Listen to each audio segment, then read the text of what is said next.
Hi everyone. So today we have Anna with us. Anna is here to talk about her grief and her loss. Thank you all for joining, and Anna, thank you very much for joining us today.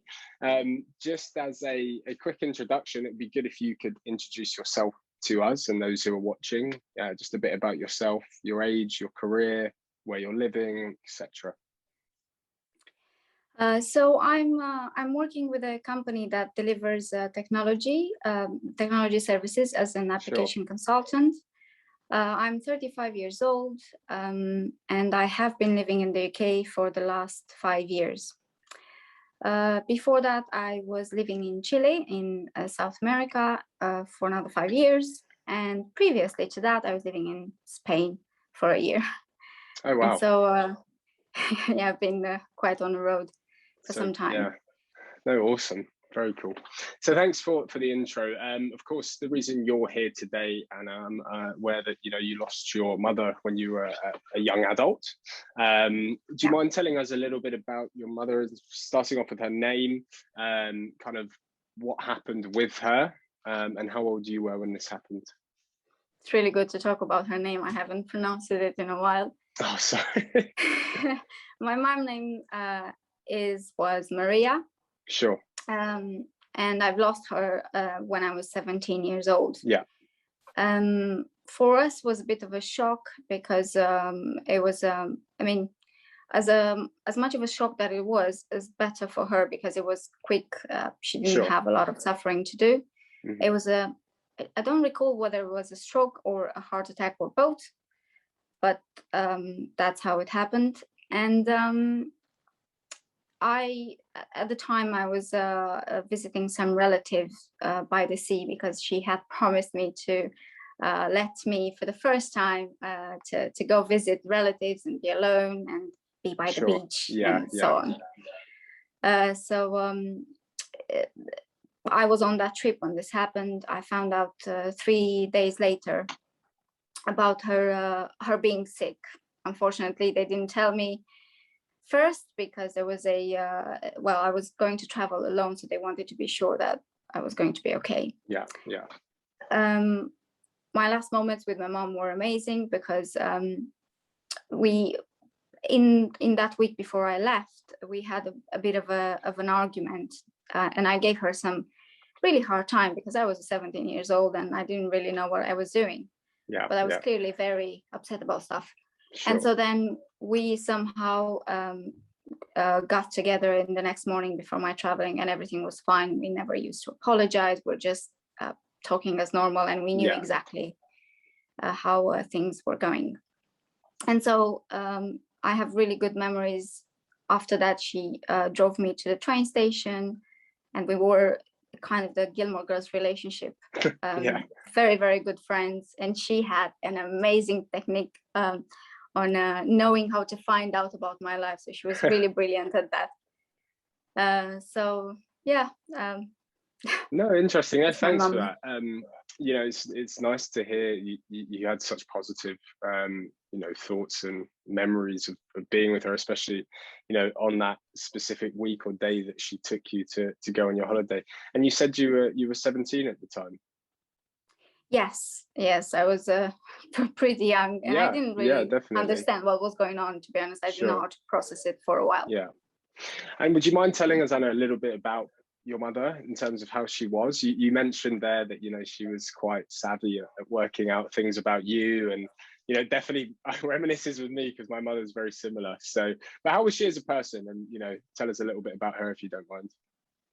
She was energetic and really perseverant and thriving for excellence in everything she was doing. Basically, I know it sounds cliche, but and probably all mothers, some other mothers are like that. But living in Romania in the 80s, 70s, she had the kind of social background that was very rigid at some point, and she wanted her daughters to be with good men, good marriages, good careers, perfect universities, obviously like everyone else. But the special things about her is that she was really, really perseverant, and she had a purpose and an idea in her mind, and she would just go for it. No questions, no going back. She didn't have a great education, but because of that, she was supplemented more. She was putting more effort in her because of this kind of a little bit of a complex she had. It's like it sounds like she had a bit of an innate drive, you know, as a woman and as a mother. So yeah, you know, it sounds, what I was saying, Anna, is, you know, you've definitely taken some traits from your mother with your successful career and the woman that you are today.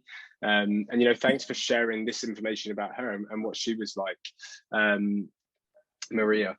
So I guess what I want to ask you is, you know, in that, you know, that moment you got the news, you said it was 3 days later. For those who are watching, we like to ask you how you felt at that, you know, specific time, that kind of day, that week. How did that feel for you in that moment of time when you heard the news? I was a bit blocked. I couldn't really process the information. And so what happens in Romania when a situation like this is that families get to your place, and it's a bit different from the West. We're all over the families, and the friends are just coming home, and they bring food, they stay with you, they prepare for traditional funerals, because we have very many traditional steps that you need to take. And so I couldn't really cry too much either. I was just looking around and following whatever I've been told to follow.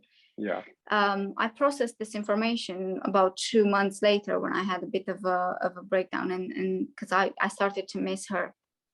And only then I realized that, okay, it's it, and I have to step up now to be better. This is the thing I've actually, I remember all of a sudden I had to be a better person for all of the principles that she taught me. Everything she's told me, I had to apply. And I kind of got furious at myself, because I was like, why now? Why didn't you actually, you know? So yeah, well, that's what happened. No, that's really interesting. I think firstly, you know, the point you make about just not knowing how to feel, everything was blocked out, and then almost just following processes of perhaps the other elder members in your family, right, during that initial grieving process, and really not knowing what to do. And I think that's great kind of information for people who are watching this, Anna, because, you know, ultimately everybody goes through that. I myself experienced similar things. And then, you know, even more importantly, what you've just said, 2 months later, you know, you have this, I could imagine this overwhelming feeling, it sounds like you described, where ultimately you felt like you had to step up in life and become almost everything that Maria, your mother, had taught you, right? And I think that's, you know, that's really interesting to hear. And, you know, for me, I can relate to that. And I hope that other people watching this can understand that that's normal. You know, we might not have an answer as to why, but it is normal, right? I think it's human nature. And actually, I was telling my friends, every time they had conflicts with their parents and the way they were reacting to it, I was kind of the voice of reason in my, and then I all of a sudden I'm like, okay, you need to step out, people need to live their experiences. But when you live what we live, you want other people to realize that what others have, and you want to help them to realize that it's an important thing to treasure, to listen, and to, you know. Yeah, no, definitely. One of our trustees, he said, you know, he mentioned one thing once about becoming a bit too empathetic and also almost a bit too emotionally intelligent, that you start treading on family members' feet, friends' toes, because you care about them and you don't want them to feel like you do. Yeah, you do. Be almost too sensitive in comparison to others who have their kind of pillar of family together. So definitely. No, that's interesting. And I think it kind of really ties into the next question, which is how those feelings for you developed over time. And I think you've begun to touch on it there, you know, with the way that you became. But if you just tell us over, you know, the following months, years, how did those feelings progress, the grief process? How did that progress for you? So I started to get my brain occupied with things. Like I said, all of a sudden I wanted to be a better student, and I wasn't before. I was a little bit of a, I will study what I want and how I want, and that's about it. But then, and I wasn't sure I wasn't sure I was ready for university. And she would always tell me, no, you are going to go to university, and you're going to go to this university. And that's what happened, actually. Really? So it became so natural to follow the steps she had taught me over the time. And I just did it. And all of a sudden, my teachers and my director at the school were all very happy with my progress. And they were kind of shocked about how the turnaround has happened. So yeah, the other thing I did to be able to process it, I've started writing letters to her. And I've started it, well, I continued it until I was 24. So I continued writing to her everything I was doing, good or bad. So every class I was going to, every class I was missing, every heartbreak or whatever I could. It was like a journal / letters, the way I've imagined it, because I thought it's one way to get to her, or to create a moment again for me to get to her. Wow, that's really special. I think that's quite an innovative thing to do, and actually something I never thought of. And if you don't mind me asking, are these letters you still have, Anna? Oh, yeah, I do. I have them all with me, all towards the countries they've been traveling. That's nice. Very that's really important. Nice. No, thanks for that. And I guess just one of kind of the final questions to touch on is how you are dealing with it now. You know, it's obviously been quite some time since you lost your mother Maria. So how do you deal with it now on a day-to-day basis? And is there any advice you could give to those who are watching? I don't really deal with it, and this is why I'm doing this, because the moment I've seen your videos, it kind of woke me up. I was like, oh, some other people are going through it, because normally you don't talk about it. But I just think of her all the time, and I still look at pictures. I did a bit of analysis about myself when people would give me feedback at work, for example. Some people are telling me, Anna, you sometimes are defensive. Where is that coming from? I mean, why? You're amazing, you're blah blah blah, but you are defensive. And I'm like, I just think once you lose this kind of pillar in your life, I read a bit of books about psychology, not that I understand much about it, but I needed to. And so I think one negative trait that comes from this is that you are, because you start thinking, okay, I need to defend myself now, because there's nobody there to do it if it's not me. And so this comes in very, very strongly, and it took me years to get to this conclusion, I think, in my own very not psychological self-analysis that this is one reason. And then the other traits that I have that are great from her is perseverance, and always being an entrepreneur. Like I was telling you 2 weeks ago, I think from the people I've seen, some people I've seen going through this situation, you become more entrepreneurial, more you realize your actions and where they need to where they will have an impact. So yeah, it's basically growing up forcefully. No, I understand. No, definitely. I think, you know, it's interesting for you to just be so open and say that, you know, you didn't really deal with it so well in recent years. But, you know, you are here talking about it now, which is incredible. And, you know, I think myself and everybody who's watching this, as well as the rest of the charity, will agree that, you know, the way you've spoken today on Maria, on your mother, and the situation has been fantastic. So I think, you know, just you saying this, Anna, will motivate and give others purpose and reason to to talk about it, or to do similar things like this, to listen or to get in touch with us, and see how they can be helped moving forward. I guess what we do want to ask you in a couple of questions is on the help and support.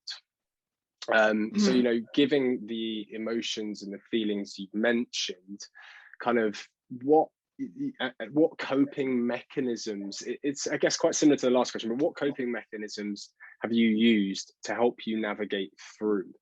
I think you touched on it there a bit with being entrepreneurial, having that growing up, but if you could help somebody else to navigate through this, what would you say? That's a tough one. So I think I would advise them to take a while to grieve, and not to expect, not to listen to what others have been living, but to just follow the process of their own. So if you feel like not crying, and then you feel, because this is what happened to me, like for 2 months I wasn't crying too much. People were looking at me like, are you okay? It doesn't mean anything. It's just the way you process feelings, and you just have to allow yourself to process them the way you can and you want, without caring or without thinking or feeling guilty, which is a very tough thing to do, because I don't know if anyone can do it, but if they can, then brilliant. And ideally, just find your own mechanism. If you feel like dancing, dance. If you feel like going to travel, go for a travel. But you just let your brain process it and be conscious that it's a process time, and that's it. Nothing more. It doesn't mean you're a good or bad person. It's just processing. No, thanks. That's fantastic. I think that's we found this before, that a few other individuals we've spoken to have said, the way that you are reacting at that moment in time, or within 6 months, there's no right way to do it. And I think you've just kind of hit the nail on the head there. For 2 months, people questioning, is Anna okay because she's not upset? It's just how you've dealt with it, right? So I think that's a great piece of advice. I didn't really know. I just followed what I was and I had good. Okay, one more thing that it's coping mechanism. Friends. Okay. Have them around, keep them around, because whether you talk about the situation or not, it's helping, even independently of how you are as a person, whether you're more social or kind of liking to be lonely. People around you make a difference, and that's what happened. I mean, for me particularly. And the writing was amazing. I have to admit that for me it came naturally. I just felt like it, but I thought it was it helped a lot. No, thanks. That's honestly, I think that to summarize the points you've just said there are fantastic. And I think the writing thing is definitely something nobody has mentioned to us as a charity yet, and actually something that the trustees of this charity and its members have not really discussed. So I think that's going to be a great tool to help people, and I think you might have inspired quite a few people to start writing to their lost ones. So I appreciate that. But Anna, thank you for the time today. It's been a pleasure to speak with you, and thanks for sharing your thoughts. And yeah, do you have anything to add?